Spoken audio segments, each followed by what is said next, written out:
ഇവിടെ ജനിച്ചു പോയ ആളുകൾക്ക് ഇവിടെ ജീവിക്കാനും ഇവിടെ മരിക്കാനും അവരുടെ ശവശരീരം ഈ മണ്ണോട് അലിഞ്ഞു ചേർക്കാനും ഉള്ള അവകാശത്തിന് വേണ്ടിയുള്ള അവകാശം നിലനിർത്താൻ വേണ്ടിയുള്ള ഒരു പോരാട്ടമാണ്. അപ്പോൾ അതിനിടയിൽ മറ്റ് ശക്തികൾ നുഴഞ്ഞു കയറി അവിടെ അക്രമങ്ങൾ നടത്താനും നാശനഷ്ടങ്ങൾ നടത്താനും ഒക്കെ ശ്രമിക്കും.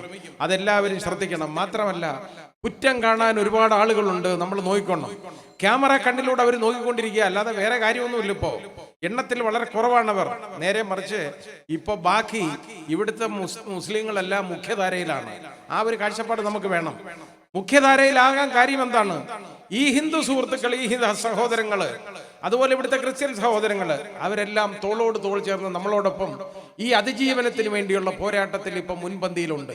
അതാണ് നമ്മൾ അനുഭവിക്കുന്ന ഏറ്റവും ആശാസ്യകരമായ ആസ്വാദ്യകരമായ ഒരു കാര്യം. ഇതിനെ സംബന്ധിച്ചിടത്തോളം എല്ലാവരും ആശങ്കയിലാണ്. ജനങ്ങൾ മുഴുവൻ പരിഭ്രാന്തിയിലാണെന്നുള്ളതിന്റെ ഏറ്റവും വലിയ തെളിവ് എന്താണെന്നറിയോ? ഈ കഴിഞ്ഞ 2019 കേരളത്തിലാകമാനം വില്ലേജ് ഓഫീസുകളിൽ ബർത്ത് സർട്ടിഫിക്കറ്റിന്, ജനന സർട്ടിഫിക്കറ്റിന് കൊടുത്ത അപേക്ഷകൾ എന്ന് പറയുന്നതിന്റെ 10 ഇരട്ടിയാണ് ഈ ജനുവരി 6 വരെയുള്ള 6 ദിവസം കൊണ്ട് കേരളമൊട്ടാകെ ഫയൽ ചെയ്തിട്ടുള്ളത്. അതിൽ 60% മുസ്ലിങ്ങളും 40% ഹിന്ദു സഹോദരങ്ങളും ക്രിസ്ത്യൻ സഹോദരങ്ങളുമാണ്. അപ്പൊ ജനങ്ങളുടെ ആശങ്ക, പരിഭ്രാന്തി നമ്മൾ മനസ്സിലാക്കുന്നില്ലേ? ഇതാണ് പ്രശ്നം. എന്തിന് ഭരണകൂടം ജനങ്ങളെ ഇങ്ങനെ പരിഭ്രാന്തിയിലാക്കുന്നു?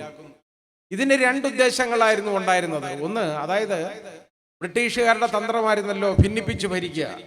ബ്രിട്ടീഷുകാരത് വളരെ തന്ത്രപൂർവ്വം നടപ്പാക്കി. കഴ്സൺ പ്രഭു 1905 ഭിന്നിപ്പിച്ച് ഭരിക്കുന്നതിനുള്ള തന്ത്രം പാസാക്കി എടുത്തു. മുസ്ലിങ്ങളെയും ഹിന്ദു സഹോദരങ്ങളെയും തമ്മിൽ ഭിന്നിപ്പിച്ചു. അവരത് ജ്വലിപ്പിച്ച് നിർത്താൻ പറ്റി അവർക്ക്. അങ്ങനെയാണ് അത് ഇന്ത്യയുടെ വിഭജനത്തിലേക്ക് അവസാനം അനന്തരം സ്വാതന്ത്ര്യം കിട്ടുമ്പോൾ ഇന്ത്യയുടെ വിഭജനത്തിലേക്ക് വഴിതെളിച്ചതാണ്. അത് നമ്മൾ മനസ്സിലാക്കണം. അന്ന് ഇന്ത്യ വിഭജിക്കപ്പെടുമ്പോൾ ഇവിടുത്തെ മുസ്ലിങ്ങൾ മനം നൊന്ന നമ്മുടെ ഇവിടുത്തെ മുസ്ലിങ്ങൾ ഇവിടെ ഉണ്ട്. അവരെ അന്ന് അറിയപ്പെടുന്നത് എന്തെന്നറിയോ? ദേശീയ മുസ്ലിം എന്നാണ്. നമ്മളെല്ലാം ദേശീയ മുസ്ലിങ്ങളാണ്. അതായിരിക്കണം നമ്മുടെ കാഴ്ചപ്പാട്. ദേശീയ മുസ്ലിങ്ങളാണ്. ഈ ദേശീയ മുസ്ലിങ്ങളെന്ന് നമ്മളെ ഐഡന്റിഫൈ ചെയ്തിട്ടുള്ളത് വേറെ ആരുമല്ല, ജവഹർലാൽ നെഹ്റുവും വല്ലഭായ് പട്ടേലും മൗലാന അബ്ദുൽ കലാം ആസാദും തുടങ്ങിയിട്ടുള്ള നേതാക്കളാണ്. അവർ സ്വാതന്ത്ര്യം വാങ്ങിച്ചു തന്ന ആളുകളാണ്. അവരൊരുപാട് സ്വാതന്ത്ര്യത്തിന് വേണ്ടി പോരാടിയവരാണ്. അപ്പോൾ അവരുടെ ആ കാഴ്ചപ്പാടെന്ന് പറയുന്നത് എന്താണെന്നറിയോ? അന്ന് തീരുമാനമെടുത്തതാണ് ഇന്ത്യ എന്നത്തെ കാലത്തും ഭാരതം ഒരു മതനിരപേക്ഷ ജനാധിപത്യ രാജ്യമായിട്ട് തുടരും എന്നുള്ള തീരുമാനമാണ്. അപ്പൊ നമ്മുടെ രാജ്യത്തിന്റെ അടിസ്ഥാന ശില, രാജ്യത്തിന്റെ അടിസ്ഥാന തത്വം എന്ന് പറയുന്നത് മതനിരപേക്ഷതയാണ്. എന്ന് പറഞ്ഞാൽ എല്ലാ മതങ്ങളെയും ഉൾക്കൊള്ളാനും എല്ലാ മതങ്ങളെയും സ്നേഹിക്കാനും പരസ്പരം എല്ലാവരും സഹോദരങ്ങളായിട്ട് കഴിയാനും ഉള്ള ഒരു കാഴ്ചപ്പാടായിരുന്നു ഉണ്ടായിരുന്നത്. ആ കാഴ്ചപ്പാടിലാണ് ഭാരതം കെട്ടിപ്പടുത്തത്. അപ്പൊ നമ്മുടെ ഭരണഘടന പിന്നീട് വരുന്നു. ഭരണഘടനയുടെ അടിസ്ഥാന തത്വം എന്താണ്? അതും സെക്യുലറിസമാണ്, മതനിരപേക്ഷതയാണ്. അപ്പൊ ഇപ്പൊ പല ആളുകൾക്ക് സംശയം വന്നു തുടങ്ങിയിട്ടുണ്ട്. അതായത് ഈ കുറെ ആളുകളെ കൂലി കൊടുത്താക്കിയിട്ടുണ്ട്. വലിയ അഭിഭാഷകരെന്ന് കരുതുന്ന ചില ആളുകളെ, ഹരീഷ് സാൽവെ പോലുള്ള അഭിഭാഷകനെ കൊണ്ടൊക്കെ അഭിപ്രായം പറയിപ്പിക്കുന്നത്. അത് സർദേശായി ചോദിച്ചപ്പോൾ അദ്ദേഹത്തിന്റെ അഭിപ്രായം, ഭാരതത്തിന്റെ ഭരണഘടനയുടെ അടിസ്ഥാന മൂല്യം മതനിരപേക്ഷതയാണോ എന്ന് ചോദിച്ചപ്പോൾ സംശയമാണ് അദ്ദേഹത്തിന് കേട്ടോ. പെട്ടെന്ന് ഭാരതത്തിന്റെ അടിസ്ഥാന മൂല്യം എന്ന് പറയുന്നത് മതനിരപേക്ഷയാണെങ്കിൽ ഭാരതത്തിന്റെ ഭരണഘടനയുടെ അടിസ്ഥാന മൂല്യം എന്ന് പറയുന്നത് മതനിരപേക്ഷയാണോ അല്ലയോ എന്നുള്ളതിനെ കുറിച്ച് സംശയം വരേണ്ട കാര്യം ആർക്കെങ്കിലും ഉണ്ടോ? അദ്ദേഹത്തിന് വലിയ സംശയമാണ്. അദ്ദേഹം സംശയം തീർത്തുകൊണ്ടിരിക്കുകയാണ്. സംശയം തീർക്കട്ടെ. പക്ഷേ ഇവിടുത്തെ ജനങ്ങൾ ഈ സംശയത്തിന് മറുപടി പറയുന്നു, സംശയം തീർക്കുന്നു. ഈ തടിച്ചുകൂടിയിരിക്കുന്ന ആളുകൾ ഇത് എല്ലാ ജാതി മതത്തിലും പെട്ട ആളുകളാണ്. നമ്മളൊക്കെ ഒന്നാണ്, മനുഷ്യരാണ്. മനുഷ്യരെല്ലാം, മതങ്ങളെന്ന് പറയുന്നത് നമ്മുടെ സ്വകാര്യതകളാണ്. അത് ആത്മീയതയിലേക്കുള്ള വഴിയാണ്. അത് ഓരോരുത്തരുടെയും ഓരോ മതത്തിന്റെയും വിശ്വാസമാണ്. അത് അങ്ങനെ ആയിക്കോട്ടെ, അതിനൊരു പ്രശ്നമില്ല. പക്ഷേ യഥാർത്ഥത്തിൽ നമ്മളെല്ലാം സഹോദരങ്ങളാണ്, ഒരമ്മ പെറ്റ മക്കളാണ് എന്നുള്ളൊരു ധാരണ നമുക്കുണ്ടെങ്കിലുണ്ടല്ലോ, നമ്മുടെ രാജ്യം അങ്ങനെ മുമ്പോട്ട് പോകും. നമ്മുടെ ഭരണഘടന അനുശാസിക്കുന്നത് അതാണ്. ഭരണഘടനയുടെ 51A 51 ക്യാപിറ്റൽ E അതിൽ പറയുന്ന തത്വം അത് തന്നെയാണ്. നാനാജാതി മതസ്ഥരുള്ള ഭാരതം, അതുപോലെ തന്നെ നാനാവിധത്തിലുള്ള ഭാഷകൾ സംസാരിക്കുന്ന ഭാരതം. 900-ൽ പരം ഭാഷകൾ സംസാരിക്കുന്ന നാടാണ് നമ്മുടെ രാജ്യം. 900-ൽ പരം ഭാഷ സംസാരിക്കുന്ന ആളുകൾ ഒരുമിച്ച് താമസിക്കുന്നു. അതുപോലെ നാനാജാതി മതസ്ഥരായിട്ടുള്ള ആളുകൾ ഒരുമിച്ച് താമസിക്കുന്നു. ഇത്രയും മതവൈവിധ്യവും ഇത്രയും ഭാഷാ വൈവിധ്യവും ഉള്ള രാജ്യം ലോകത്ത് വേറെയില്ല. അങ്ങനെയുള്ളപ്പോൾ ഈ രാജ്യം എങ്ങനെ മുമ്പോട്ട് പോകണം എന്ന് നമ്മുടെ ഭരണഘടന 51 ക്യാപിറ്റൽ എയിൽ പറയുന്നു. അത് പൊതുവായ സാഹോദര്യത്തിലൂടെ മാത്രമേ മുന്നോട്ട് പോവുകയുള്ളൂ എന്നാണ് ഭരണഘടന പറയുന്ന കോമൺ ബ്രദർഹുഡ്. ആ കോമൺ ബ്രദർഹുഡ്, പൊതുവായ സാഹോദര്യം, അതാണ് നമ്മൾ ഇന്ന് തെരുവിൽ കാണുന്നത്. അതാണ് നമ്മൾ യഥാർത്ഥത്തിൽ കാണുന്നത്. ആ സാഹോദര്യം ഇവിടെ വിളിച്ചു പറഞ്ഞു, ഇത് നിങ്ങൾക്കാർക്കും ഉള്ളതല്ലോ, നിങ്ങളൊക്കെ എന്തിനാ സമരത്തിന് ഇറങ്ങുന്നത്? എൻ്റെ അടുത്തൊരു വലിയ ഒരാൾ ഒരുപാട് പേരെ കൊണ്ട് എന്നെ വിളിപ്പിച്ചിട്ടുണ്ട് കേട്ടോ, എന്നെ ബോധവൽക്കരിക്കാൻ നോക്കിയിട്ട് ഇപ്പൊ ആ ശ്രമം അങ്ങ് നിർത്തി. കാരണം ഞാൻ നന്നാവുന്നില്ല എന്ന് അവർക്ക് മനസ്സിലായി. കാരണം ഇത് നല്ലതാണെന്ന് എന്നെ ബോധ്യപ്പെടുത്താൻ കുറെ ശ്രമങ്ങൾ നടത്തി നോക്കി. വലിയ വലിയ ആൾക്കാരാണ് വിളിച്ചത്. എന്താണ് പ്രശ്നം? ഒരു പ്രശ്നമില്ലല്ലോ. ഇതിലെ മുസ്ലിങ്ങൾക്ക് എന്താ പ്രശ്നം? ഒരാൾ ചോദിച്ചാണ്. ഞാൻ പറഞ്ഞു, മുസ്ലിങ്ങൾക്ക് ഇപ്പൊ പ്രശ്നമൊന്നുമില്ല, പക്ഷെ പ്രശ്നം ഉടനെ ഉണ്ടാവും. അല്ല, ഇവിടുത്തെ പൗരന്മാർക്ക് എന്തെങ്കിലും പ്രശ്നം ഉണ്ടാവും? ഞാൻ പറഞ്ഞു, ഇപ്പം ഇത് കണ്ടാൽ കുഴപ്പമൊന്നും വരത്തില്ല, പക്ഷെ ഇവിടുത്തെ പൗരന്മാർക്ക് യഥാർത്ഥത്തിൽ പ്രശ്നം വരും. ഇത് ഞാൻ ഒരാളോട് പറഞ്ഞ ഒരു കാര്യമാണ്. അതാ ഞാൻ പറഞ്ഞത്, ഇത് നോക്കിക്കോളൂ, ഇത് എത്രത്തോളം ഗുരുതരമായ രീതിയിലേക്ക് കൊണ്ടുപോകാൻ ശ്രമിക്കുന്നറിയോ?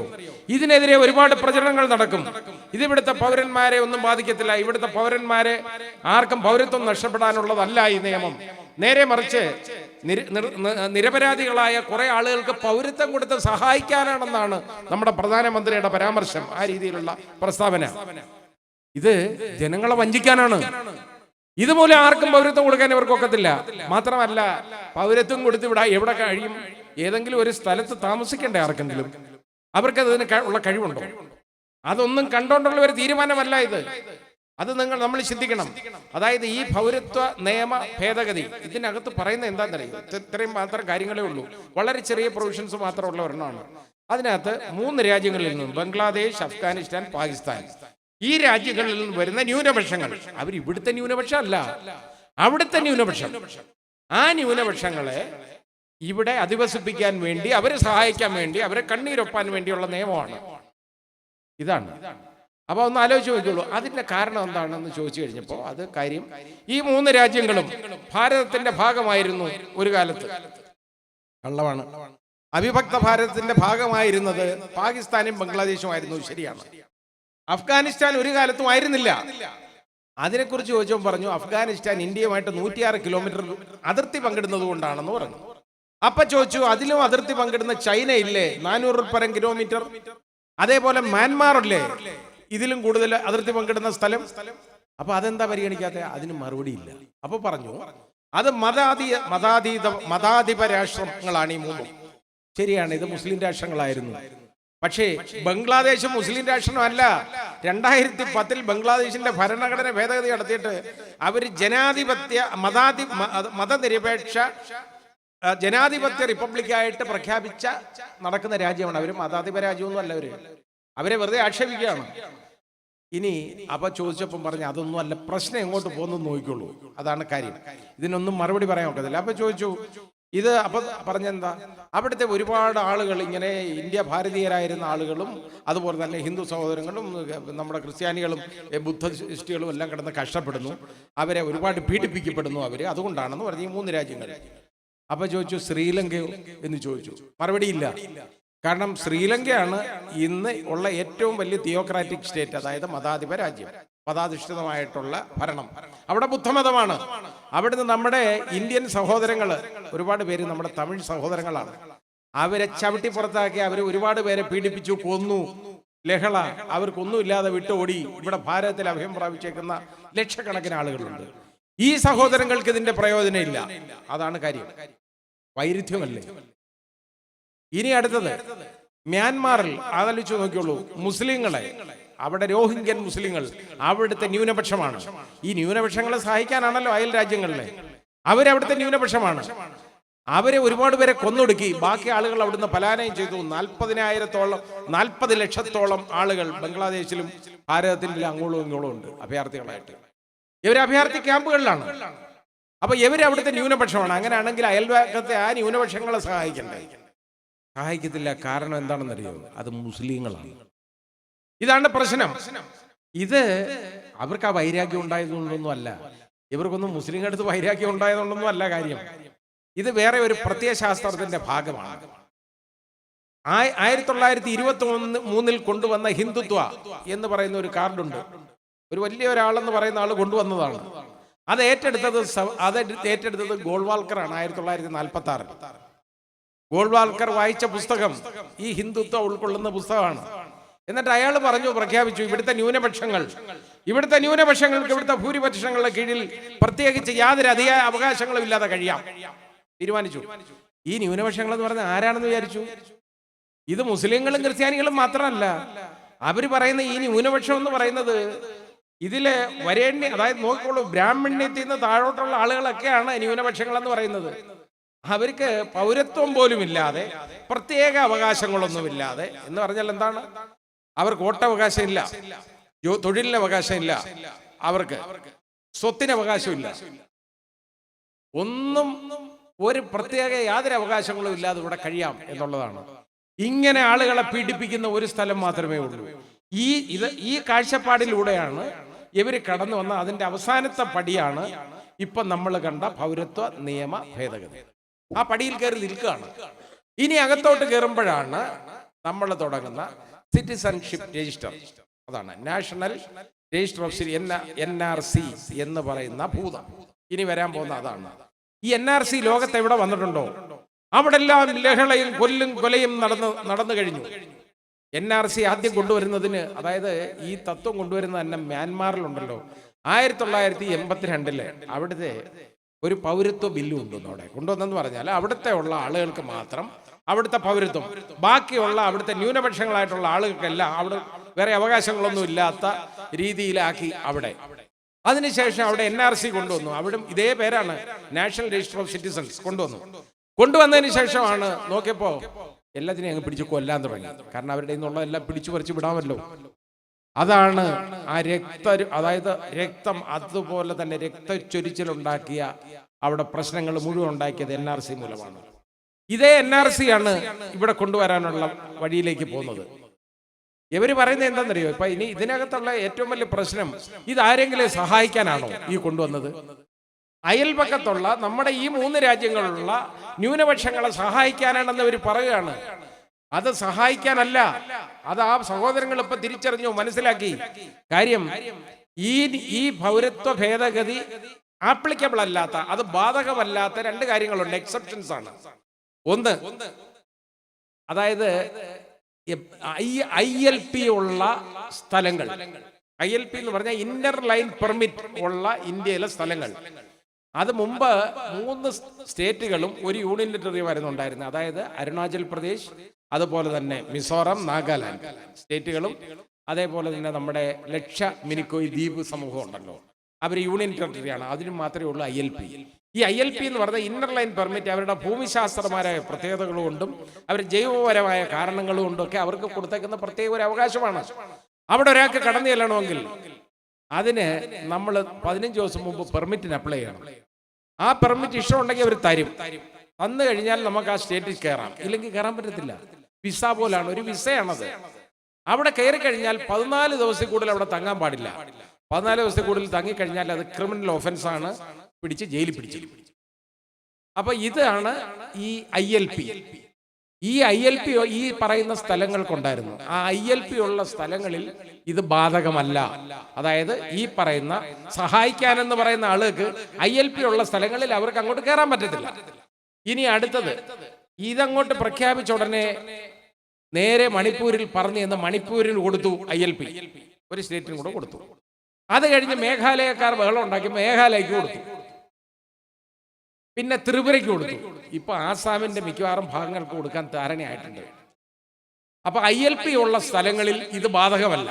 അത് മാത്രമല്ല, ആർട്ടിക്കിൾ 371 A to J വകുപ്പുകൾ അനുസരിച്ചുള്ള സ്ഥലങ്ങളിൽ, സ്റ്റേറ്റുകളിൽ ഇത് ബാധകമല്ല.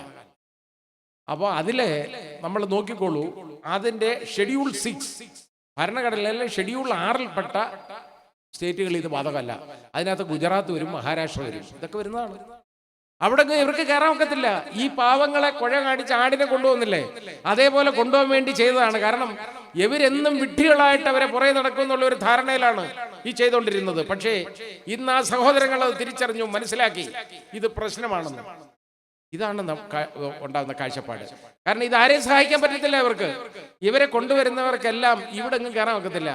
അവർക്ക് അവിടെ ആസാമിൽ കയറാൻ പറ്റത്തില്ല, മിസോറത്തിൽ ഒക്കത്തില്ല, നാഗാലാൻഡ് ഒക്കത്തില്ല, അരുണാചൽ പ്രദേശ് ഒക്കത്തില്ല, മണിപ്പൂർ താമസിക്കാൻ പറ്റത്തില്ല, അതേപോലെ തന്നെ ഈ മേഘാലയയിൽ കയറാൻ ഒക്കത്തില്ല.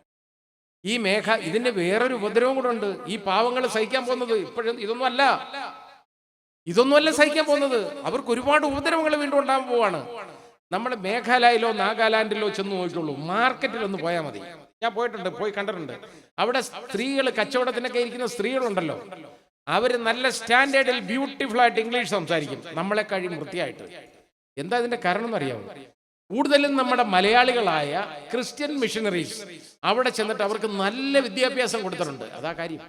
ഈ മേഘാലയയിലും നാഗാലാൻഡിലും ഒക്കെ അതിന്റെ ഒരു നന്ദി സൂചകമായിട്ട് അവർക്ക് അവിടെ സ്ഥാപനങ്ങൾ കെട്ടിപ്പൊക്കാനും സ്വത്ത് സമ്പാദിക്കാനും വിദ്യാഭ്യാസ സ്ഥാപനം തുടങ്ങാനും ആരാധനാലയങ്ങൾ തുടങ്ങാനും വ്യാപാര സ്ഥാപനങ്ങൾ, ഹോട്ടൽ, ഹോം സ്റ്റേ മുതലായവ ആരംഭിക്കാനും ഒക്കെ ഉള്ള പെർമിഷൻ കൊടുത്തു. അവരങ്ങനെ അവകാശത്തോടുകൂടി അവിടെ കഴിഞ്ഞുകൊണ്ടിരിക്കുകയാണ്. ഞാൻ പോയി താമസിച്ച ഹോട്ടലിൽ ഞങ്ങൾക്ക് മലയാളി ഫുഡ് കൊണ്ടു തന്നത് മലയാളികളായ അവിടെ കുടിയേറി പാർത്തിരിക്കുന്ന ക്രിസ്ത്യൻ സഹോദരങ്ങളാണ്. അപ്പൊ ഇവർക്ക് ഇനി പ്രശ്നം എന്താണെന്നറിയോ? ഇവർ ചട്ടി കലമൊക്കെ എടുത്തോണ്ട് വളരെ താമസമില്ലാതെ ഇവിടെ വന്ന് നിൽക്കും. അതാണ് സംഭവിക്കാൻ പോകുന്നത്. ഇത് എന്തുമാത്രം ആളുകളെ ഉപദ്രവിക്കാനാണെന്നറിയോ ചെയ്തേക്കുന്നത്? ഇത് അറിഞ്ഞുകൊണ്ട് തന്നെ ചെയ്തേക്കാണ്, അല്ലാതെ വേറെ ഒന്നും അല്ല. ഈ കാര്യത്തിൽ ബോധമില്ലാതൊന്നും ചെയ്യുന്നൊന്നും അല്ല. നമുക്കങ്ങനെ തോന്നുവാണെന്ന്. ഉറങ്ങുന്നവനെല്ലാം വിളിച്ചുണർത്താൻ പറ്റൂ, ഉറക്കം നടിക്കുന്നവനെ നമുക്ക് വിളിച്ചുണർത്താൻ പറ്റത്തില്ലല്ലോ. കള്ളം പറയണം, അത് ശരിയാണ് എന്ന് വിചാരിക്കുന്നവൻ, അവന് നമുക്ക് കറക്റ്റ് ചെയ്യാൻ ഒക്കത്തില്ല ഒരിക്കലും. 10 തവണ കള്ളം പറയാ, വീണ്ടും വീണ്ടും ഒരേ കള്ളം തന്നെ പറഞ്ഞുകൊണ്ടിരിക്കുക. കുറെ കഴിയുമ്പോൾ ഉണ്ടല്ലോ മനുഷ്യന്റെ ബ്രെയിൻ അതങ്ങ് അക്സെപ്റ്റ് ചെയ്യും, എടുക്കും. അതാണ് ശരി. ഇപ്പൊ ചരിത്രം തന്നെ വളച്ചൊടിച്ചോണ്ടിരിക്കല്ലേ, ചരിത്രം മാറ്റല്ലേ. ഒരാൾ പറയുന്നത് കേട്ടു, ഇന്നാള് ഒരുത്തൻ നിന്ന് അതിനകത്ത് പുലമ്പെന്ന് കേട്ടു. അതായത് താജ്മഹൽ ഷാജഹാനും ഒന്നും പണിഞ്ഞൊന്നുമല്ല. താജ്മഹൽ വേറെ ഒരാളുടെ പേര് പറയുന്നു, ഇത് മണിഞ്ഞാന്നാ പറയുന്നത്. കുത്തബ് മിനാർ, ചെങ്കോട്ട, ലാൽ കില, ആഗ്ര ഫോർട്ട്, ഇതെല്ലാം വേറെ ആളുകൾ പണി. ഇതാണ് ചരിത്രം ഉണ്ടാക്കാൻ പോകുന്നു എന്ന് ഞാൻ പറഞ്ഞത്. ചരിത്രം നിർമ്മിക്കപ്പെടാൻ പോവുകയാണ്. ഇവർക്ക് എന്ത് ചെയ്യാം? ആ കാഴ്ചപ്പാടിലൂടെയാണ് മാർഗീയ ഭൂരിപക്ഷം കൊടുത്ത ജയിപ്പിച്ച ജനങ്ങൾ അവരനുഭവിക്കും. ഇതാണ് കാര്യം. ഈ രീതിയിലോട്ട് പോകുമ്പോൾ ഇതിന് വേറെ ഒരു മാനമുള്ളത്, അതായത് ഈ സഹോദരങ്ങൾക്കൊക്കെ, അതായത് മുസ്ലിങ്ങളല്ലാത്ത മറ്റാളുകളോടൊപ്പം ഞങ്ങളുണ്ട്, നിങ്ങളെ ഞങ്ങൾ സഹായിക്കാൻ പോവുകയാണ്, നിങ്ങൾക്ക് വേണ്ടിയാണ് ഞങ്ങൾ ഈ ബന്ധപ്പെടുന്നത് എന്നൊരു കാഴ്ചപ്പാട് ഉണ്ടാക്കി കൊടുക്കണം. അതായിരുന്നു ഉദ്ദേശം. രണ്ടാമത്തെ ഉദ്ദേശം, ഈ മുസ്ലിങ്ങൾ എന്ന് പറയുന്നവന്മാർ കൊള്ളരാത്തവന്മാരാണ്, രണ്ടാം കിടക്കാരന്മാരാണ്, അതുകൊണ്ട് അവരെ അങ്ങോട്ട് മാറ്റി നിർത്തണം. അങ്ങനെയുള്ള ഒരു കാഴ്ചപ്പാടാണ്. അതായത് ഭിന്നിപ്പിച്ച് ഭരിക്കുക. ഞാൻ നേരത്തെ പറഞ്ഞ അതേ തത്വം ബ്രിട്ടീഷുകാർ തുടർന്ന, ബ്രിട്ടീഷുകാരുടെ പാദസേവകരായിരുന്നവർ അത് തന്നെ വീണ്ടും കൊണ്ടുവരാൻ ശ്രമിക്കുകയാണ്. അതാണ് ഇവിടെ നമ്മുടെ കോൺസ്റ്റിറ്റ്യൂവന്റ് അസംബ്ലി വോട്ടിനിട്ട് തള്ളിക്കളഞ്ഞ കാര്യമാണിത്. കോൺസ്റ്റിറ്റ്യൂവന്റ് അസംബ്ലിയിൽ ഈ ചർച്ച വന്നപ്പോൾ അത് എല്ലാം അതിലേക്ക് ഞാൻ കടന്നു പോകുന്നില്ല, കാരണം ഒരുപാട് സമയമെടുക്കും. ഇവിടെ ഒരുപാട് ആളുകളൊക്കെ ഇരിപ്പുണ്ട്, അതിലേക്ക് ഞാൻ കടന്നു പോകുന്നില്ല. പക്ഷേ ഇത് തള്ളിക്കളഞ്ഞതാണ്, ചർച്ച വന്നതാണിത്. ഇന്ത്യ ഒരു മതരാഷ്ട്രമായിരിക്കണം എന്നൊരു ചർച്ച അതിനകത്ത് വന്നു കഴിഞ്ഞപ്പോൾ 2-3 പേര് പറഞ്ഞു കഴിഞ്ഞപ്പോൾ അത് ചർച്ച ചെയ്തിട്ട് പറഞ്ഞു. അവസാനം കൺക്ലൂഡ് ചെയ്ത് ഇങ്ങനെയാണ്, ജവഹർലാൽ നെഹ്റു ആണ് അതിന് തീർപ്പാക്കിയത്. അദ്ദേഹം അവസാനം പറഞ്ഞത്, പിന്നെ അതിന് ചർച്ച ഉണ്ടായില്ല. അദ്ദേഹം അവസാനം പറഞ്ഞത്, ഭാരതത്തിന്റെ പൗരത്വം തീരുമാനിക്കുന്നത് ഒരിക്കലും മതത്തിന്റെ അടിസ്ഥാനത്തിലായിരിക്കരുതെന്ന് തീരുമാനമെടുത്ത് വോട്ടിനിട്ട് മറ്റേത് തള്ളിയതാണ്. ആ വോട്ടിനിട്ട് തള്ളിയ കാര്യം ഇപ്പോ പിൻവാതിലൂടെ നമ്മുടെ പാർലമെന്റിനെ കൊണ്ട് വോട്ടിട്ട് പാസ്സാക്കിച്ച് ഇവിടെ കൊണ്ടുവന്നേക്കാണ് നിയമമായിട്ട്. ഇതാണ് ഇപ്പോഴത്തെ ഏറ്റവും വലിയ പ്രശ്നം. നമ്മൾ അനുഭവിക്കുന്ന പ്രശ്നം ഇതാണ്. അതുകൊണ്ടാണ് ഈ ജയിപ്പിച്ച ജനങ്ങൾ അനുഭവിക്കട്ടെ എന്ന് ഞാൻ പറയുന്നത്. ഈ കാര്യം ചിന്തയില്ല നമ്മൾ. കാരണം പ്രതികരണശേഷി ഇല്ലാത്ത ജനങ്ങളുള്ള വിഭാഗമുള്ള സ്ഥലമുണ്ടല്ലോ, അതേത് രാഷ്ട്രമായാലും രാജ്യമായാലും അവസാനം പ്രതികരണശേഷി ഇല്ലെങ്കിൽ ജനാധിപത്യം ഏകാധിപത്യത്തിനും സ്വേച്ഛാധിപത്യത്തിനും വഴിമാറിക്കൊടുക്കും. അത് ചരിത്രമാണ്. അപ്പൊ അതേ ചരിത്രം ഇവിടെ ആവർത്തിക്കപ്പെടരുത് ഒരിക്കലും. ഇവിടെ ഇപ്പം നമ്മൾ കണ്ട് ഒരുപാട് കാര്യങ്ങൾ നമ്മൾ നോക്കേണ്ടതുണ്ട്. മാധ്യമങ്ങളിലൊക്കെ റിപ്പോർട്ട് ചെയ്തതാണ്. ഇവിടെ ബജറ്റിന്റെ ചർച്ച വന്നു. ഇവിടുത്തെ ധനസ്ഥിതി എന്ന് പറയുന്നത് ഏറ്റവും മോശമാണ്. ഇവിടെ നമ്മൾ താഴോട്ട് കൂപ്പ് കുത്തി കുഴിക്കുള്ളിലാണ് ഇപ്പോൾ. സാമ്പത്തികമായിട്ട് അത്രത്തോളം ഞെരുക്കമാണ്. സാമ്പത്തിക പരാധീനത മുഴുവൻ നഷ്ടപ്പെടുത്തി. ഇവിടെ ഡിമോണിറ്റൈസേഷൻ കൊണ്ടുവന്നപ്പോൾ അത് യാതൊരു ബോധവുമില്ലാതെ കൊണ്ടുവന്നു കഴിഞ്ഞപ്പോൾ ആ മണ്ടൻ തീരുമാനത്തിലൂടെ നമ്മുടെ ഭാരതത്തിന്റെ സാമ്പത്തിക നട്ടലൊടിച്ചതാണ്. അതിനി സാമ്പത്തിക വിദഗ്ധർ പറയുന്ന 25 വർഷം കൊണ്ട് പോലും ഈ ബുദ്ധിമുട്ടിൽ നിന്ന് ഭാരതം കരകയറത്തില്ല എന്നാണ്. അതാണ് പറയുന്നത്. കാരണം അപ്പോൾ അത്രത്തോളം ബുദ്ധിമുട്ട് ഈ ലോകത്തുണ്ടാക്കി വെച്ചു, നമ്മുടെ രാജ്യത്തുണ്ടാക്കി വെച്ചു. എന്നിട്ടാണ് പറയുന്നത് നമ്മുടെ എല്ലാ ജനങ്ങളെയും സഹായിക്കാനാണ്. ഇവിടുത്തെ പാവങ്ങളുടെ കാര്യം ആദ്യം നോക്കട്ടെ, എന്നിട്ടല്ലേ ബാക്കി ബംഗ്ലാദേശിലെയും അഫ്ഗാനിസ്ഥാനിലെയും പാകിസ്ഥാനിലെയും കാര്യം നോക്കട്ടെ. ഇവിടുത്തെ ന്യൂനപക്ഷങ്ങളുടെ കണ്ണീരൊപ്പാൻ ആദ്യം നോക്കട്ടെ, അവർ പട്ടിണി കിടക്കാതിരിക്കട്ടെ. ഇവിടെ നമ്മുടെ ഭരണഘടനയെ അനുശാസിക്കുന്ന അവകാശമാണല്ലോ ജീവിക്കാനുള്ള അവകാശം. റൈറ്റ് ടു ലൈഫ് 21ാം അനുച്ഛേദം പറയുന്നു ഭരണഘടന. ജീവിക്കാനുള്ള അവകാശം. ആ ജീവിക്കാനുള്ള അവകാശം എന്ന് പറയുന്നത് എന്താണെന്നറിയോ? അതിനകത്ത് 5 കാര്യങ്ങളാണ്.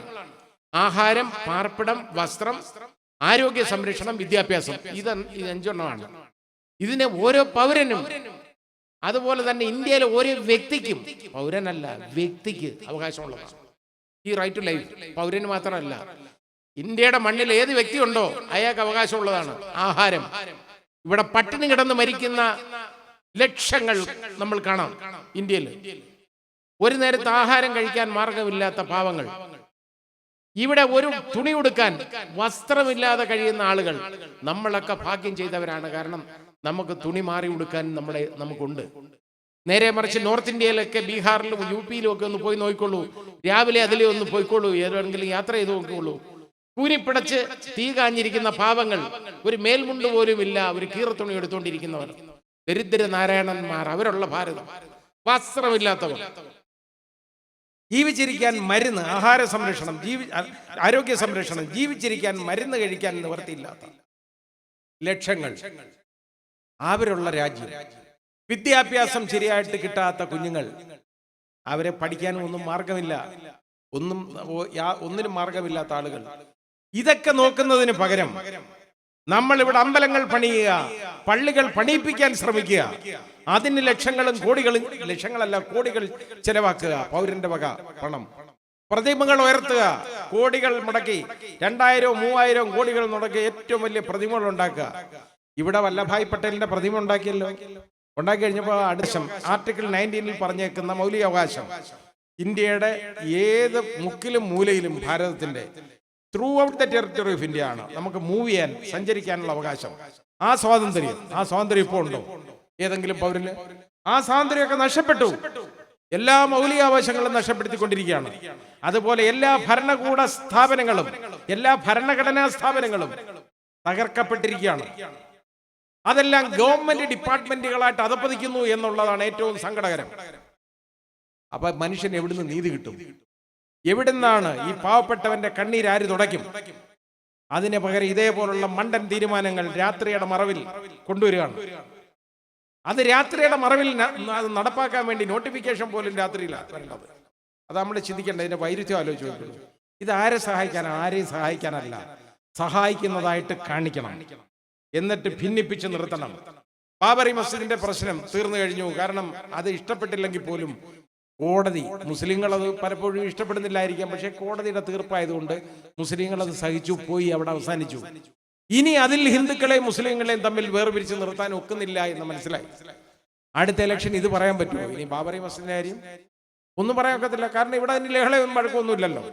ആ കാര്യം തീർന്നതാണ്, അത് പോയി, അത് അങ്ങ് കളഞ്ഞേക്കണം. ഇനി അടുത്തത് ഓരോന്ന് കൊണ്ടുവരികയാണ്. അതുപോലെ മുത്തലാഖ് ബില്ല് നിങ്ങളൊന്ന് ആലോചിച്ച് നോക്കുള്ളൂ. സുപ്രീം കോടതി പറഞ്ഞു മുത്തലാഖിനെ സംബന്ധിച്ചിടത്തോളം മുത്തലാഖ് വിലയില്ലാത്തതാണെന്നും അനിസ്ലാമികമാണെന്നും ഖുറാനിക്കല്ലെന്നും, അതേപോലെ തന്നെ മുത്തലാഖ് മൂലം വിവാഹബന്ധം വേർപെടില്ല എന്നും സുപ്രീം കോടതി കണ്ടു.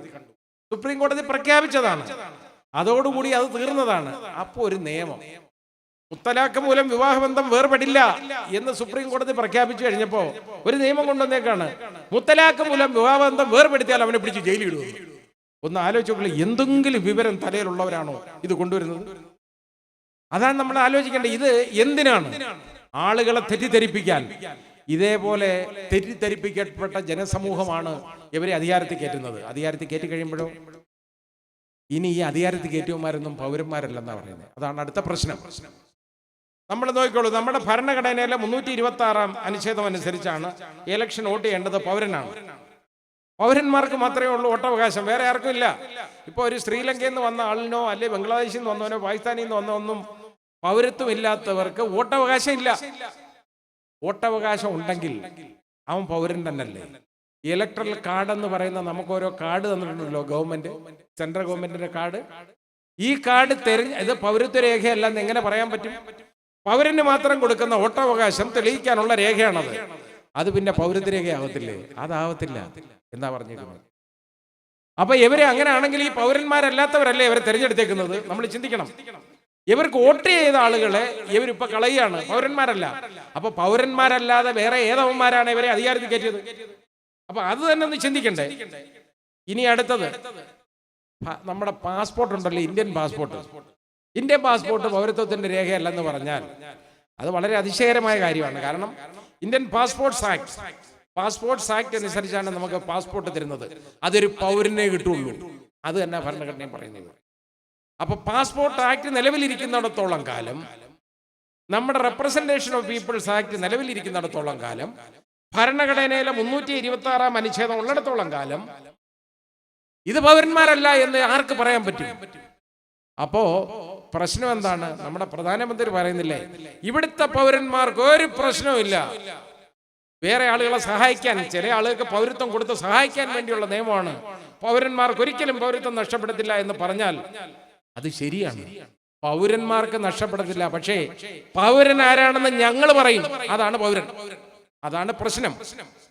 അപ്പൊ അവര് പറയുന്നു ഇതൊന്നും പൗരന്മാരല്ലെന്ന്. ഈ വോട്ട് ചെയ്തവരെ അധികാരത്തിൽ കയറ്റിയവർ പൗരന്മാരല്ല. അതേപോലെ തന്നെ നമുക്ക് പാസ്പോർട്ട്സ് ഉള്ളവരൊന്നും പൗരന്മാരല്ല. ഇവിടുന്ന് കോടികളാണ് വെളിയിൽ കിടന്ന് അവിടെ കഷ്ടപ്പെട്ട് പാസ്പോർട്ടും ഇന്ത്യൻ പാസ്പോർട്ടും കൊണ്ടുപോയി അവിടെ വിസ സമ്പാദിച്ച് ജോലി ചെയ്ത് പണം ഇങ്ങോട്ട് അയച്ച് ഇവർക്കെല്ലാം പുട്ടടിക്കാൻ ഉണ്ടാക്കി കൊടുക്കുന്നത്. അത് അവരാരും അത് വാങ്ങിച്ച് കഴിച്ചിട്ട് പറയുന്നത് ഇതൊന്നും പൗരത്വ രേഖയല്ലെന്ന്. അപ്പൊ ഇവർ നമ്മുടെ പൗരന്മാരാന്ന് വിശ്വസിച്ച് ജോലി കൊടുത്തേക്കുന്ന സൗദി അറേബ്യയിലെ രാജാവും അതുപോലെ തന്നെ UAE ഇവർക്ക് ഷേഖും ഒക്കെ ആരാണ്? ഇതിന്റെ ഒന്ന് ആലോചിച്ച് നോക്കിക്കോളൂ. അവരത്രത്തോളം മണ്ടന്മാരാണ്. അപ്പൊ ഇത് ചിന്തിക്കണം നമ്മൾ. പിന്നെ നമ്മുടെ ഭാരതം കടക്കണിയിലാന്ന് ഞാൻ പറഞ്ഞില്ല, അത്രത്തോളം വളരെ ബുദ്ധിമുട്ടിലാണ്. ഈ ബുദ്ധിമുട്ടിൽ, സാമ്പത്തിക ബുദ്ധിമുട്ടിൽ കൂപ്പുകുത്തി ഇങ്ങനെ മറിഞ്ഞു കിടക്കുമ്പോൾ അതിൽ നിന്ന് ആളുകളെ ശ്രദ്ധയൊന്നും മാറ്റണ്ടേ? ആ ശ്രദ്ധ മാറണമെങ്കിൽ എന്തെങ്കിലും ഒന്ന് അടിയുണ്ടാക്കണം, എന്നാലേ ശ്രദ്ധ മാറുള്ളൂ. ഇപ്പൊ നമ്മൾ മുഴുവൻ പൗരന്മാരല്ല എന്ന് പേടിച്ച് അശാന്തിയിലും പരിഭ്രാന്തിയിലുമായിട്ട് ജനങ്ങൾ ഇവിടെ നടക്കല്ലേ. നിങ്ങൾക്ക് ആർക്കെങ്കിലും സമയമുണ്ടോ ഇവിടുത്തെ സാമ്പത്തിക സ്ഥിതിയെ കുറിച്ച് അന്വേഷിക്കാൻ? ഇല്ല. കാരണം നമ്മൾ ഇരിക്കുന്നിടം, നമ്മൾ കിടക്കുന്നിടം, നമ്മുടെ മണ്ണ്, ഇവിടെ താമസിക്കുന്ന കാര്യം ആലോചിക്കുമോ? അതോ ഇന്ത്യയുടെ, ഭാരതത്തിന്റെ സാമ്പത്തിക സ്ഥിതിയെ കുറിച്ച് നമ്മൾ ചിന്തിക്കുമോ? ആരുടെയും ശ്രദ്ധ ഇതിൽ വരാൻ പാടില്ല. അതാണ് പ്രശ്നം. വളരെ നല്ല വാചകങ്ങളിൽ ബംഗ്ലാദേശ് വിദേശകാര്യമന്ത്രി ഉണ്ടല്ലോ, ഇന്ത്യയെ നല്ല വാചകങ്ങളിൽ കഴിഞ്ഞ 2 മുമ്പ് നന്നായിട്ട് ആക്ഷേപിച്ചല്ലോ. അത് ചോദിച്ചു വാങ്ങിയതാ, എരന്ന് വാങ്ങിച്ചതാണ്. അയാൾ പറഞ്ഞ കാര്യം ഇത്രയേ ഉള്ളൂ. അയാൾ ഭാരതത്തിന്റെ പേരൊന്നും പറഞ്ഞില്ല. അയാൾ പറഞ്ഞു ഞങ്ങളുടെ രാജ്യത്തുനിന്ന് പോയ ആളുകളാണ് പ്രശ്നമെങ്കിൽ, ഞങ്ങളുടെ രാജ്യത്തുനിന്ന് പോയ ജനങ്ങളാണ് പ്രശ്നമുണ്ടെങ്കിൽ അവരെ ഇനി അയച്ചോളൂ. ഞങ്ങളുടെ രാജ്യത്തുനിന്ന് പോയ മുസ്ലിങ്ങളെന്നല്ല അവർ പറഞ്ഞേ, ജനങ്ങളെന്നാണ്. അതാണ് ഞാൻ പറഞ്ഞ അവരുടെ മതനിരപേക്ഷത നമ്മൾ വകവെക്കണമെന്ന്. അവർ പറഞ്ഞ അത്രേ പറഞ്ഞുള്ള അയാൾ പറഞ്ഞു. പിന്നെ നിങ്ങൾ കരുതുന്ന പോലെ ഞങ്ങൾ ദരിദ്ര രാഷ്ട്രമൊന്നും അല്ല. ഞങ്ങളുടെ GDP എന്ന് പറയുന്നത് 8.15 ഇപ്പോൾ ശരിയാണ്. ഏഷ്യയിലെ ഏറ്റവും വലിയ GDP ഉള്ളത് ബംഗ്ലാദേശിനാണ്. സാമ്പത്തിക വളർച്ച അവർക്ക് തന്നെയാണ്. ഇന്ത്യയുടെ 4.2 ഇപ്പോൾ അത് അന്നൊക്കെ കീഴിപ്പോയി കാണും. അപ്പൊ അയാൾ പറയാതെ പറഞ്ഞതാണ്, ഭാരതത്തിന്റെ പേര് പറഞ്ഞില്ല. അയാൾ അടുത്തത് പറഞ്ഞത് ഞങ്ങളുടെ പ്രതിശീർഷ വരുമാനം $2000. ഇന്ത്യയുടെതോ $200. ഒന്ന് ആലോചിച്ച് നോക്കിയുള്ളൂ വ്യത്യാസം. പണ്ട് ഞങ്ങൾ ദരിദ്ര രാജ്യമായിരുന്നു ഒരു 4-5 വർഷം മുമ്പ് വരെ. കാരണം 43% ആളുകൾ ബംഗ്ലാദേശിൽ ദാരിദ്ര്യരേഖയ്ക്ക് താഴെ, ബിലോ പോവർട്ടി ലൈൻ ഉണ്ടായിരുന്നു. പക്ഷേ ഞങ്ങളത് 13% കൊണ്ടുവന്നു എന്ന് പറഞ്ഞാൽ ഇന്ത്യയുടെ 18%. ഇതിൽ കൂടുതൽ ആക്ഷേപിക്കേണ്ട വല്ല കാര്യമുണ്ടോ? അവരെ ബംഗ്ലാദേശിനെ പറഞ്ഞ് ചോദിച്ചു വാങ്ങിച്ചാണ്. ഇതുപോലാണ് ഓരോ രാഷ്ട്രങ്ങളിലും നമ്മളെ കാണുന്നതെന്ന്. മുമ്പ് നമുക്ക് ഭാരതീയ പൗരൻ എന്ന് പറഞ്ഞാൽ ലോകത്തെ ഏറ്റവും വലിയ ജനാധിപത്യ രാജ്യം, അതുപോലെ തന്നെ ലോകത്തെ ഏറ്റവും വലിയ മതനിരപേക്ഷ രാജ്യം എന്നുള്ള ഒരു ഖ്യാതി കൊണ്ട് നമുക്ക് ആ ഒരു അന്തസ്സുണ്ടായിരുന്നു നമുക്ക്. ഇന്ന് അതെല്ലാം കൈമോശം വന്നില്ലേ? എല്ലാ വിദേശ രാജ്യങ്ങളും അവിടുത്തെ പൗരന്മാർക്ക് പറഞ്ഞേക്കുന്ന അങ്ങോട്ട് പോകണ്ട, ടൂറിസം നിങ്ങൾ എവിടെങ്കിലും സന്ദർശിക്കാൻ പോകേണ്ട കാര്യമില്ല, പോകാൻ പാടില്ല, കാരണം ഇവിടെ നടക്കുന്ന ബഹളമാണ്. ഇതാണ് കാര്യം. ഇത് ഈ രീതിയിലുള്ള കാഴ്ചപ്പാട് നമ്മളൊന്ന് ആലോചിച്ച് നോക്കിയുള്ളൂ.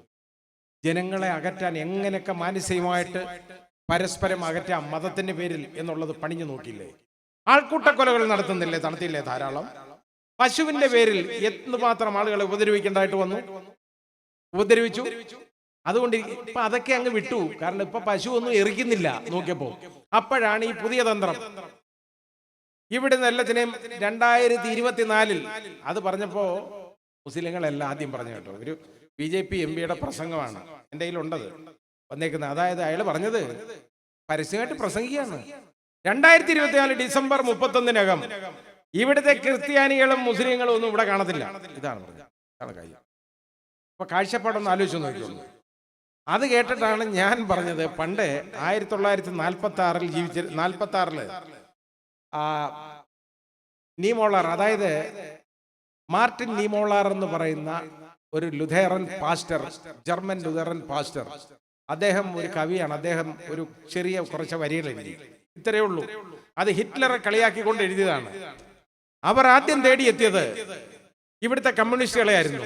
ഞാൻ പ്രതികരിച്ചില്ല, കാരണം ഞാനൊരു കമ്മ്യൂണിസ്റ്റ് അല്ലായിരുന്നു. അവർ പിന്നീട് തേടിയെത്തത് ഇവിടുത്തെ ട്രേഡ് യൂണിയനിസ്റ്റുകളെയാണ്. ഞാൻ പ്രതികരിച്ചില്ല, കാരണം ഞാൻ ട്രേഡ് യൂണിയനിസ്റ്റ് അല്ലായിരുന്നു. പിന്നീട് അവർ തേടിയെത്തിയത് ഇവിടുത്തെ ജൂതന്മാരെയാണ്.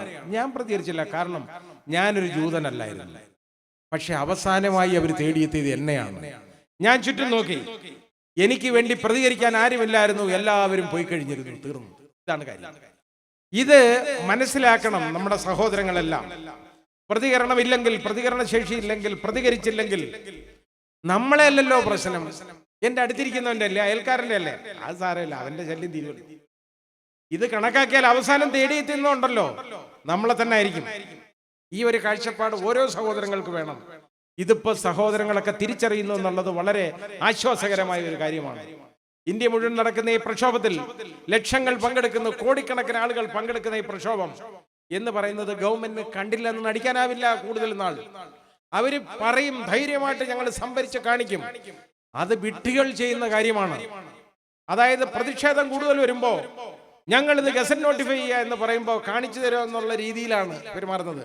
അത് ബോധമുള്ള ആളുകൾ ചെയ്യുന്നതല്ല, പ്രവൃത്തിയല്ല. നമ്മൾ തിരിച്ചറിയണം. ഭീരുക്കൾ ചെയ്യുന്ന കാര്യമാണ് അതൊക്കെ. അതുകൊണ്ടൊന്നും പരാജയപ്പെടാൻ പാടില്ല ജനങ്ങളുടെ അവകാശങ്ങൾ.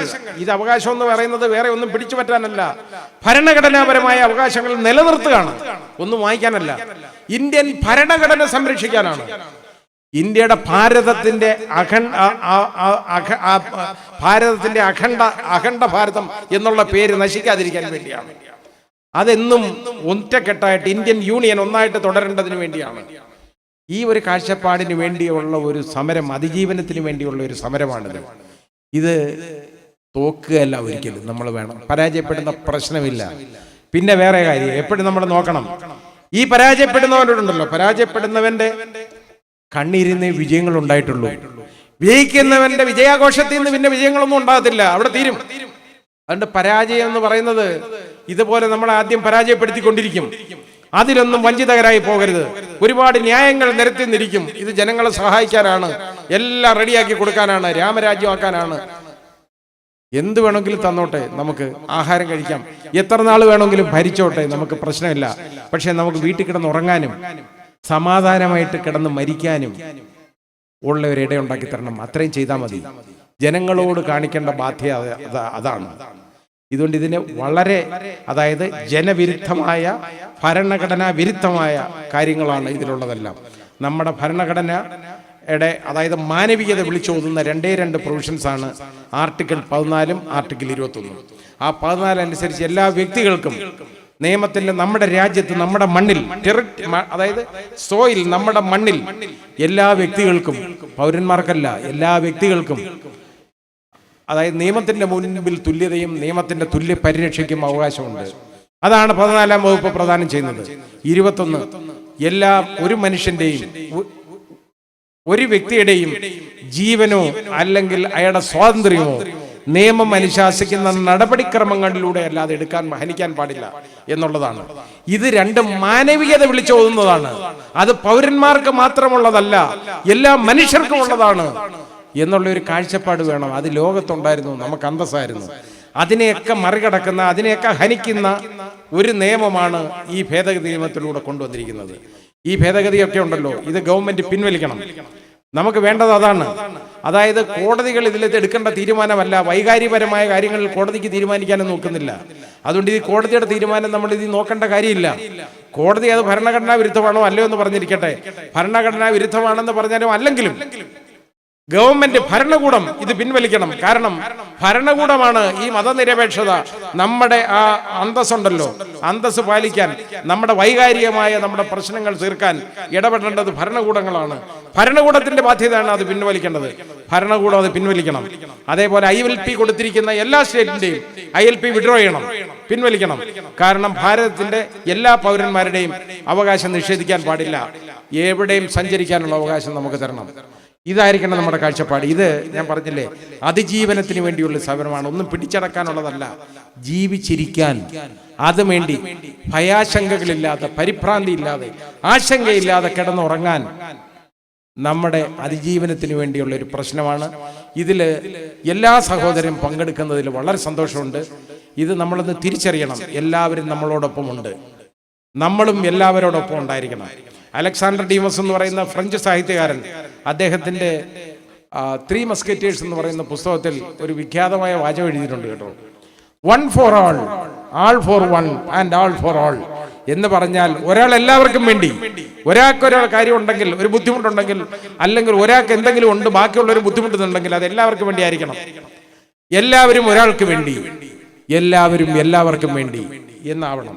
നമ്മൾ എല്ലാവരും നമ്മുടെ സഹോദരങ്ങളാണ്, അടുത്തിരിക്കുന്നതെല്ലാം എൻ്റെ സഹോദരനും സഹോദരിയുമാണ് എന്നൊരു കാഴ്ചപ്പാട് വേണം. ആ സാഹോദര്യം ഉണ്ടല്ലോ, അതാണ് മനസ്സിൽ വേണ്ടത്. ആ സാഹോദര്യം ഉണ്ടെങ്കിൽ പ്രശ്നങ്ങളൊന്നും ഉണ്ടാകുന്നില്ല. സാഹോദര്യത്തെക്കുറിച്ച് പറയുമ്പോൾ ഞാൻ സാധാരണ പറയാറുള്ള ഒരു ചെറിയ ഒരു ഇല്ലസ്ട്രേഷൻ പറഞ്ഞിട്ട് ഞാൻ നിർത്തുകയാണ്. വാങ്ങി വിളിക്കാൻ സമയം തോന്നുന്നു കേട്ടോ, അതുകൊണ്ട് പെട്ടെന്ന് നിർത്തിയേക്കാം. അതായത് ലിയോ ടോൾസ്റ്റോയ്, മഹാനായ ഫ്രഞ്ച് സാഹിത്യകാരൻ, അദ്ദേഹത്തിന്റെ ജീവിതത്തിൽ ഉണ്ടായ ഒരു അനുഭവം ഉണ്ടല്ലോ, ഒരു ചെറുകഥാ രൂപത്തിൽ അദ്ദേഹം എഴുതിയിട്ടുണ്ട്. ടോൾസ്റ്റോയ് ഒരു ദിവസം മോസ്കോയിലെ തണുത്ത പ്രഭാതത്തിൽ നടക്കാനിറങ്ങാണ്. അദ്ദേഹം തെർമൽ വെയർ, ചൂടുള്ള വസ്ത്രങ്ങൾ ഇട്ടിട്ടുണ്ട്, അതിന്റെ മേളിൽ കോട്ടുകൾ അണിഞ്ഞിട്ടുണ്ട്, എല്ലാം കൊണ്ട് ഇറങ്ങി റോഡിലേക്ക്, തെരുവിലേക്ക് ഇറങ്ങുമ്പോൾ കാണുന്ന കാഴ്ച വളരെ ദയനീയമായ ഒരു കാഴ്ചയാണ്. ഒരു ഭിക്ഷക്കാരൻ എഴിഞ്ഞു വരുന്നു കേട്ടോ, ഒരു യാചകൻ എഴിഞ്ഞു വരിക എന്ന് പറഞ്ഞാൽ ഒരു കാലേ ഉള്ളൂ, ഒരു കാല് മുറിച്ചു മാറ്റപ്പെട്ടതാണ്, ക്രച്ചസ് വാങ്ങാൻ പോലും നിവൃത്തിയില്ലാത്ത ഒരു മനുഷ്യൻ.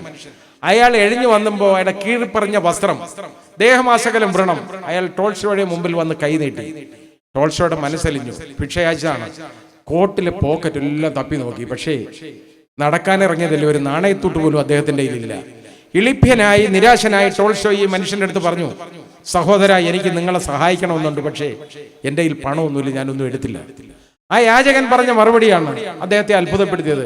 അതിന് നിങ്ങളെല്ലാം എനിക്ക് തന്നില്ലേ? അല്ല, ഞാനൊന്നും തന്നില്ലല്ലോ, എൻ്റെ കയ്യിൽ ഒന്നും ഇല്ലാതാ തരാഞ്ഞത്. അല്ല, നിങ്ങളെല്ലാം എനിക്ക് തന്നല്ലോ, നിങ്ങൾ എന്നെ സഹോദര എന്ന് വിളിച്ചില്ലേ? ഈ ലോകത്ത് എന്നെ സഹോദര എന്ന് വിളിക്കാൻ എനിക്ക് ആരുമില്ല. അപ്പൊ ആ സഹോദര എന്നുള്ള ആ വിളിയുണ്ടല്ലോ, സംബോധന, അതിൽ മാത്രം ആ യാചകൻ അയാളുടെ ദുഃഖങ്ങൾ, വൈകല്യം, അയാളുടെ ബുദ്ധിമുട്ടുകൾ, സങ്കടം, അസുഖം, പട്ടിണി, ഇതെല്ലാം അയാൾ മറന്നതാണ്. അത് നമ്മുടെ ഉള്ളിൽ നിന്ന് വരണം. അതാണ് ഞാൻ പറഞ്ഞത്, ആ സാഹോദര്യമാണ് നമുക്ക് വേണ്ടത്.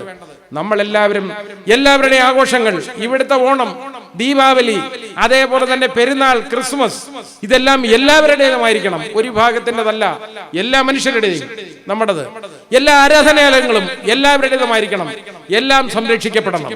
ആ ഒരു കാഴ്ചപ്പാട് നമ്മൾക്കുണ്ടെങ്കിൽ ഏത് ശക്തിക്ക് നമ്മളെ പിരിക്കാൻ പറ്റും, അകറ്റാൻ പറ്റും. അതായിരിക്കണം നമ്മുടെ കാഴ്ചപ്പാട്. ഈ കാഴ്ചപ്പാടോടുകൂടി നമുക്ക് മുമ്പോട്ട് പോകാം. മുമ്പോട്ട് പോയാലുണ്ടല്ലോ ഈ ബലമുണ്ട്. ഒരു ഭരണകൂടത്തിനും ഇതുപോലെ ജനങ്ങൾ തെരുവിലിറങ്ങിയാൽ പിടിച്ചു നിൽക്കാൻ പറ്റത്തില്ല. പിന്നെ കൂടുതൽ ആൾ, അത് നമ്മൾ മനസ്സിലാക്കണം, തിരിച്ചറിയണം. ആ ഒരു തിരിച്ചറിവോടുകൂടി മുമ്പോട്ട് പോകുക. പ്രശ്നങ്ങളും വഴക്കുകളും ഒന്നും വേണ്ട. പിന്നെ നമുക്കിതിനെ എതിർക്കാൻ അവകാശം ഉള്ളതുപോലെ മറ്റാളുകൾക്ക് ഇതിന്റെ ഒരു ചെറിയ പക്ഷത്തിനെങ്കിലും ഇതിനെ അനുകൂലിക്കാനുള്ള അവകാശമുണ്ട്. അത് നമ്മുടെ ഭരണഘടനയുടെയാണ്, അത് അവരുടെ ന്യായമായ അവകാശമാണ്. നമ്മൾ അതിനെ ഹനിക്കാൻ പോകരുത്. ആ പാവങ്ങൾ തിരിച്ചറിവ് വരുമ്പോ അവര് നമ്മളോടൊപ്പം വന്ന് ചേരും. അത് മതി നമുക്ക്. അങ്ങനെ ആയിരിക്കണം നമ്മുടെ കാഴ്ചപ്പാട്. അതുകൊണ്ട് ആരെയും ആക്ഷേപിക്കരുത്, ആരെയും ഒരു പ്രശ്നങ്ങളും ഈ സംഘികൾ എന്നുള്ള വാക്കുകളൊന്നും നമ്മൾ ഉപയോഗിക്കരുത്. നമുക്ക് അതിന്റെ ആവശ്യമില്ല. നമ്മുടെ സഹോദരങ്ങളാണ് അവരിപ്പോ തെറ്റിപ്പോയവരാണ്. അവര് ഇതിന്റെ പുറയിൽ ഞാൻ പറഞ്ഞില്ലേ, ആടിനെ കൊഴ കാണിച്ചു കൊണ്ടുപോകുന്ന അവരെ കൊണ്ടുപോവാണ്. അവർ തെറ്റിദ്ധരിപ്പിക്കപ്പെട്ട സമൂഹമാണ്. അവർ തിരിച്ചു വരും. അപ്പൊ നമ്മുടെ സഹോദരങ്ങൾ അല്ലാതാവത്തില്ലല്ലോ അവര്. അപ്പൊ അവര് നമ്മുടെ സഹോദരങ്ങളാണെന്നുള്ള കാഴ്ചപ്പാട് വേണം. അവര് നമ്മളെ കുറിച്ച് എന്തോ പറഞ്ഞോട്ടെ, ആക്ഷേപിച്ചോട്ടെ, അതിന് പ്രതികരിക്കാനുള്ള സമയമല്ല ഇത്. നമുക്ക് നമ്മുടെ അതിജീവനത്തിന്റെ പ്രശ്നമാണ്, അല്ലാതെ അവരുടെ അതിന് മറുപടി പറയാനുള്ള സമയമൊന്നും അല്ല ഇത്. ആ ഒരു കാഴ്ചപ്പാടോടുകൂടി നമുക്ക് മുമ്പോട്ട് പോകാം. എല്ലാവിധ ആശംസകളും ഞാൻ ഈ പ്രക്ഷോഭത്തിന് നേരുകയാണ്. എനിക്ക് നിവൃത്തിയില്ലാത്തതുകൊണ്ടാണ് ഞാനിവിടെ നിർത്തുകയാണ്. കൂടുതൽ ഞാൻ സംസാരിക്കുന്നില്ല. മാത്രമല്ല, ഇവിടെ നന്നായിട്ട് ശ്രീ അംബുജാക്ഷൻ ഞങ്ങൾ ഒരുപാട് വേദികളിൽ ഉണ്ടായിരുന്നുള്ളതാണ്. ഇതിനെക്കുറിച്ച് സംസാരിക്കും, ഭരണഘടനയുടെ ആ പ്രശ്നങ്ങളെക്കുറിച്ച് അവതരിപ്പിക്കും. അദ്ദേഹത്തിനുമൊക്കെ സമയം വേണം. മാത്രമല്ല, എനിക്കിന്ന് രാവിലെ തുടങ്ങിയ പണിയാണ് കേട്ടോ. എൻ്റെ ജോലി ഒന്ന് നിർത്തണം. എന്നെ ഒരുപാട് പേര് അവിടെ കാണാൻ വന്നിരിപ്പുണ്ട് കൊല്ലത്ത്. എനിക്ക് പോവുകയും വേണം. എല്ലാവിധ ആശംസകളും ഞാൻ നേരുന്നു. ഇതിനെന്നെ ഇവിടെ നിർബന്ധിച്ച് വിളിച്ചു വരുത്തിയ എൻ്റെ